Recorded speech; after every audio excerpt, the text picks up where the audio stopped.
Pocket Monsters, or better known as Pokémon, has made over $100 billion. That's even more than Star Wars and Call of Duty, making it the biggest media franchise of all time. How did it all start with an idea involving bugs? What makes Pokémon so successful even after nearly 30 years? And who owns the franchise itself? We will be diving into all of this in the video.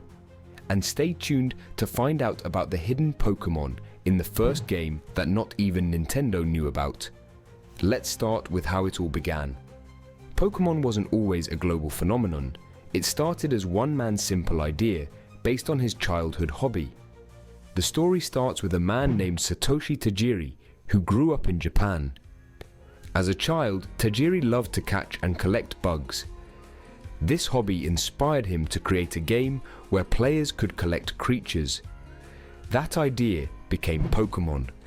He wanted people to feel the same joy he felt when he was catching bugs as a child. In 1996, the first Pokémon games, Pokémon Red and Green, came out for the Game Boy in Japan.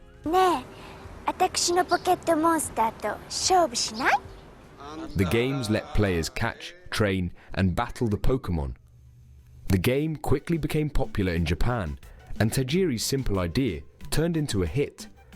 But the thing that really set it apart was the idea of trading Pokémon with friends using the Game Boy Link cable. So you can grab a link cable and a friend with a Game Boy, and with both packs you can catch them all. This feature made the games feel social and encouraged players to collect different Pokémon by trading with their friends, which was a change as video games were not seen as a social activity at the time.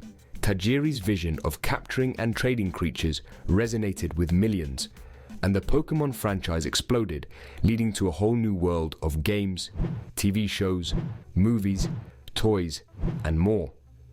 This origin story sets the stage for the incredible growth that followed. After the big success in Japan, Pokémon made its way to the United States in 1998 with Pokémon Red and Blue. But it wasn't just the game that arrived. It came with a TV show, trading cards, and toys. This multimedia approach helped Pokémon become a huge success in the US and other parts of the world. In fact, after the release of the second set of games, Pokémon Gold and Silver, the creators had thought about ending the series. But because the games and the TV show were doing so well, they decided to keep going.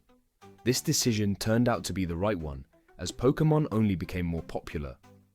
One of the reasons Pokémon is so successful is its ability to sell merchandise. But it isn't just a video game or a card game, it's a multimedia franchise, which means it's successful in many areas. Video games, trading cards, TV shows, movies, and even books. Characters like Pikachu, Charmander, and Bulbasaur are easy to recognize and appeal to both kids and adults. This is what makes Pokémon perfect for merchandise. People want to collect and own things related to their favorite Pokémon, and that has helped generate billions in merchandise sales. In 2016, Pokémon had another huge moment with the release of Pokémon Go. The game, which used augmented reality to let players catch Pokémon in real life using their phones.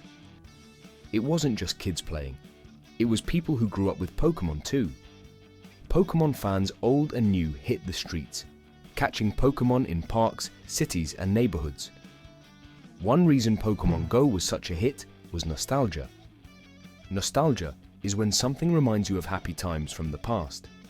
For many people, playing Pokémon Go brought back memories of playing the original Pokémon games or watching the TV show.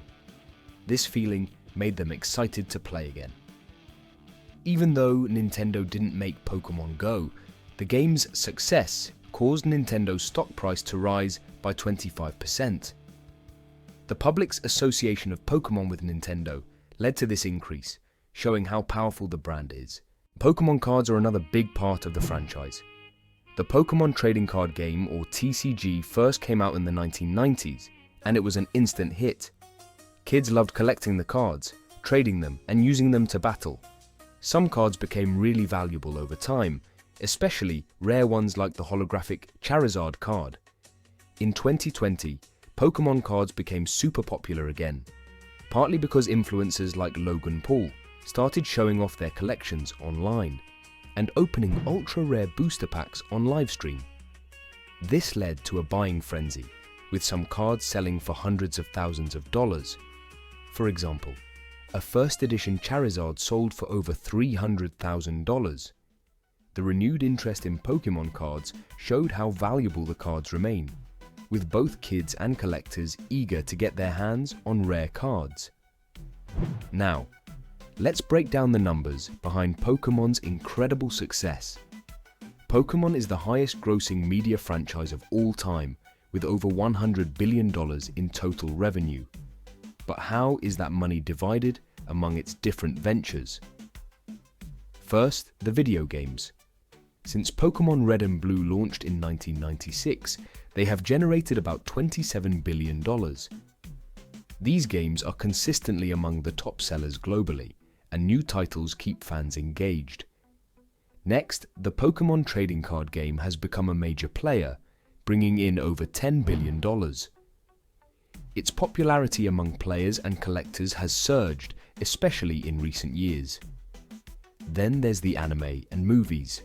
Pokémon's long-running TV show and films have contributed billions as well. From regular episodes to blockbusters like Pokémon, Detective Pikachu, which alone grossed nearly $500 million. They play a key role in the franchise's earnings. The largest revenue source is merchandise. Pokémon is a merchandising powerhouse, generating over $80 billion through toys, clothing, and more. Its brand presence is everywhere, making it incredibly successful. So, who manages this massive franchise? The Pokémon Company is made up of three key players: Nintendo, Game Freak, and Creatures Inc. Nintendo holds around 32% of the company and is responsible for publishing the games. Game Freak, which has about an 8% stake, develops the main series of games, while Creatures Inc., also with roughly 8%, oversees the trading card game and various other aspects. Together, these companies collaborate to ensure Pokémon thrives across all media. The remaining 52% is often attributed to various aspects of licensing, merchandise, and other partnerships that help to maximize the brand's reach and impact. Pokémon's financial success stems from its diverse revenue streams and the strong partnership between its managing companies, which helps it remain a dominant force in the entertainment world. So, what does the future hold for Pokémon? Pokémon continues to release new games every few years, with each new generation introducing new designs and ways to play. The most recent games have shown that Pokémon can adapt to new gaming styles, like the open-world elements in Pokémon Legends Arceus. Pokémon Go also keeps updating with new features, keeping it fresh for players. And with the rise of new technologies like augmented reality and virtual reality, it's possible we'll see Pokémon exploring even more immersive experiences in the future. It's clear that as long as Pokémon continues to innovate, it will remain a cultural and financial powerhouse for years to come. There is a fascinating story from the original Pokémon games involves a secret Pokémon, which turned out to be Mew. When Pokémon Red and Green were being developed, Game Freak's Shigeki Morimoto secretly added Mew into the game's code. Not even Nintendo knew about it. Players eventually discovered Mew, and it became one of the most mysterious and sought-after Pokémon. Mew's existence led to all kinds of rumors and speculation, which only made the game more exciting for fans. Nintendo later organized special events where players could get Mew, turning what started as a secret into a brilliant marketing tool. Thank you for watching. This has been my very first video on this channel, so I hope you enjoyed it. I would really appreciate it if you left a like and subscribe to the channel. I am planning to make more videos diving into interesting come-up stories of companies and other franchises like Pokémon. So, if you have any suggestions for future videos, please share your thoughts in the comments below. And let me know your thoughts about the Pokémon franchise and your experience with it. With all that said, have a wonderful day.